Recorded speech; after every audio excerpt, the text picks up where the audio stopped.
这个是进料阀门啊，进料阀门经过隔膜泵出来，然后这个是回流阀门经过这里到这里，这个是在冷却的时候不需要经过这个过滤器啊，单就从这里这个阀门也是关闭的，单是从这里进行一个回流冷却的过程。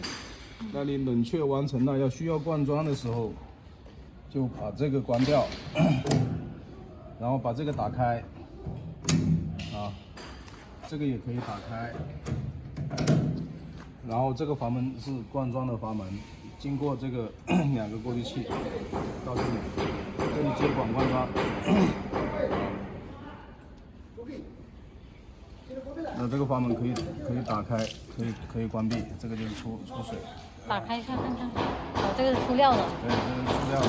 出料的。对，经过过滤器以后，出料在这里。那你在灌装的时候，它这个水会同样会从这边回流。你如果要这个量大的话，把这个关掉就可以了。那这经过这个泵的话，它的水量会变大。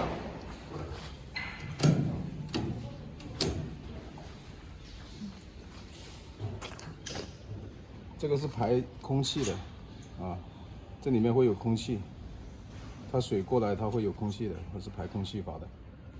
下面那个也是是吗？下面是灌装完以后，这个里面是你要换里面的滤芯，把这个从下面把这个水排掉，然后更换这个滤芯，就这么一个过程。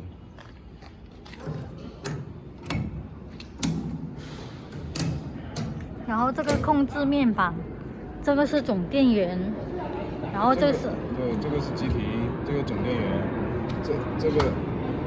这个打开以后，然后这里有个电源开关，啊，这里有个电源开关，然后这个打开，这是压缩机的开关，把压缩机打开，再把隔膜泵打开，然后再把气动搅拌打开，这一个开关控制它的，